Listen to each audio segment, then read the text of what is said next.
Let's go. This is your man Mike Bowens coming to you once again live and direct. I'm going to drop some bombs on your head. Boom, boom, boom, boom, boom. This message is entitled Sow as many seeds of love that you can. Sow as many seeds of love that you can. Now listen, if you don't know this by now, the world works by sowing and reaping. Some people call it cause and effect. Other people call it karma. What you put out always comes back to you. And so there's going to be times in your life where you may hit a part in life where you don't know how things are going to work out, or you may need some help coming from somebody else. You may need an opportunity. You may need a door open that you can't open yourself. And this is why God teaches us in His Word that with the same measure we give, it shall be given back to us. Good measure, pressed down, shaken together, and runneth over. Now, many times people only use that in terms of a tithe, an offering message, or something like that. But this is with anything in life, because everything is a seed.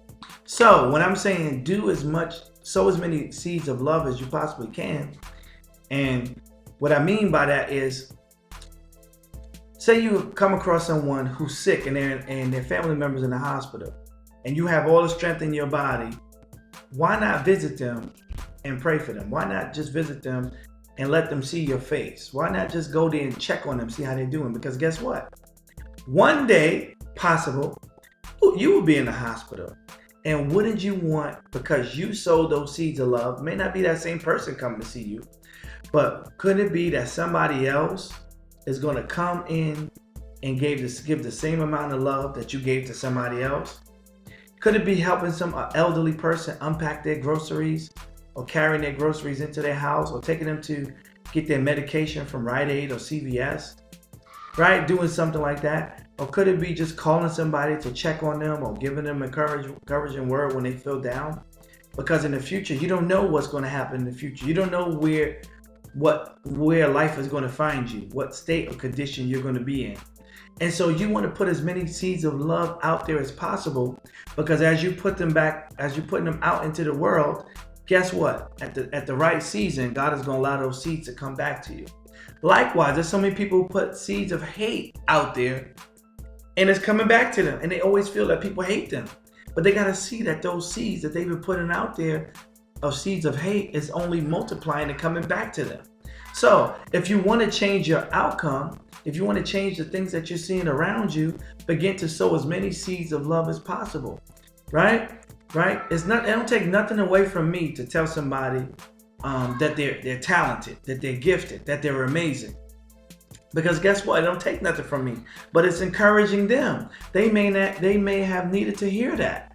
Not that I'm even looking for it to come back to me, but that's just a spiritual law. You can't go around it. It's going to come back to me.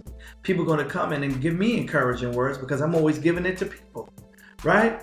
Or if you find yourself in a situation you have, and you're blessed financially, and you go and you find somebody who cannot pay you back, and you go and find them who's having a hard time with groceries, and you just go and buy them groceries and bring it to their door.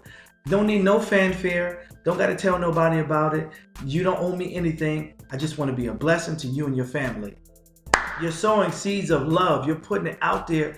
They could have been praying to God. God, I need help. I don't have any food. I got these kids. I don't know what I'm going to do. You just show up at their doorstep with the food. Now you become an answered prayer. That's a bomb going off. Boom! What if we are people who are acting like this on a regular basis, where we're just doing what God put in us to do just because we want to sow seeds of love, right? What about, helping people out who need help? You know what I'm saying? You're good at math, and you see somebody struggling in math. You're a student. Hey, would you like for me to tutor you for this math? I'll do it for free. You don't owe me anything. I just want to sit down with you, help you learn this, because this person could have been ready to drop out of school. You don't know it, but you're stepping in and helping them learn this math that's going to help propel them into the next chapter of their life. But you're sowing seeds of love.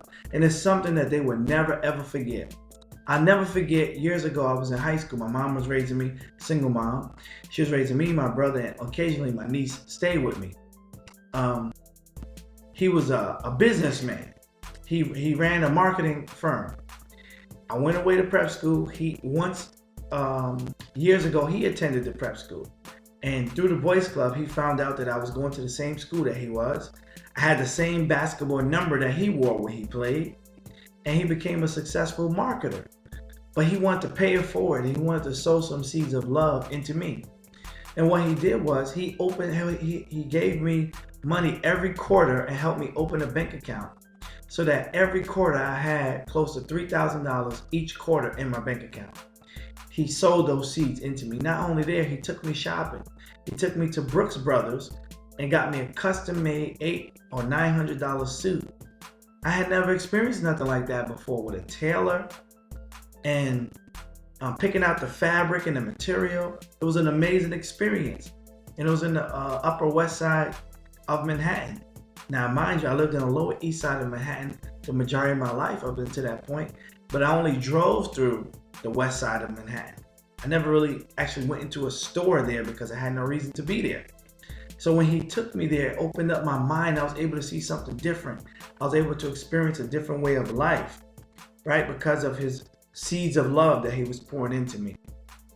And so one of my goals is, in the future, when I'm able, is to go to these schools and get some students who are from the inner cities or even from the suburbs, but they may not have the financial backing that others have, and do the same thing for them, right? Because somebody did that for me and it changed my life.